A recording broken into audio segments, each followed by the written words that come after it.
నీటి హక్కులకు మరణ శాసనం రాసిందే ముఖ్యమంత్రి రేవంత్ రెడ్డి అని బీఆర్ఎస్ నేత మాజీ మంత్రి హరీష్ రావు ఆరోపించారు. ప్రజాభవన్ వేదికగా సీఎం రేవంత్, బెజవాడ వేదికగా మంత్రి ఉత్తమ్ కుమార్ రెడ్డి బనకచెర్లకు పచ్చ జెండా ఊపారని మండిపడ్డారు. నిజాలు బయటకొస్తాయనే భయంతోనే పవర్ పాయింట్ ప్రెజెంటేషన్ కు కేవలం కాంగ్రెస్ ప్రజా ప్రతినిధులనే పిలిచారని విమర్శించారు. 2024 జూలై 6, 2024 నాడు రెండు రాష్ట్రాల మధ్య సమస్యలు పరిష్కరించుకుందామని ప్రజాభవన్ కు చంద్రబాబు నాయుడు గారిని ఆహ్వానించాడు.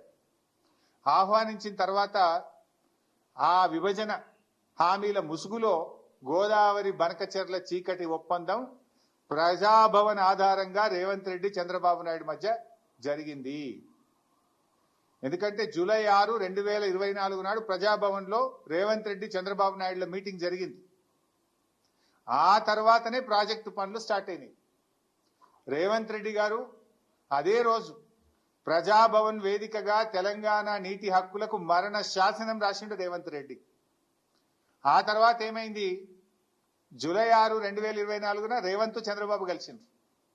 సెప్టెంబర్ 13, 2024 ఉత్తమ్ కుమార్ రెడ్డి గారు సతీ సమేతంగా బెజవాడకు పోయి బజ్జీలు తినొచ్చిండు.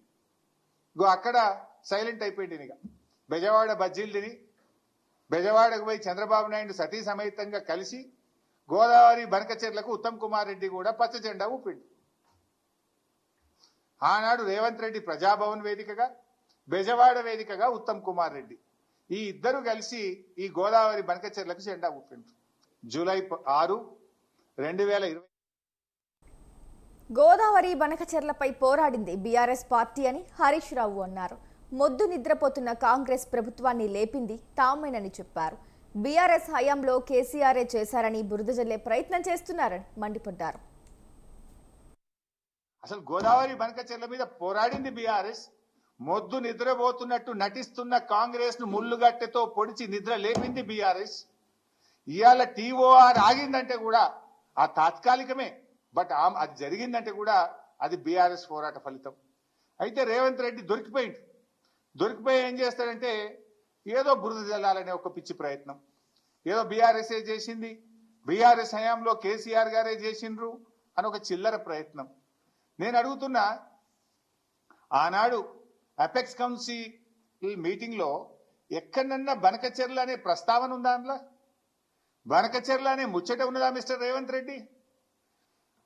సముద్రంలో 3000 టీఎంసీలు కలుస్తున్నాయి.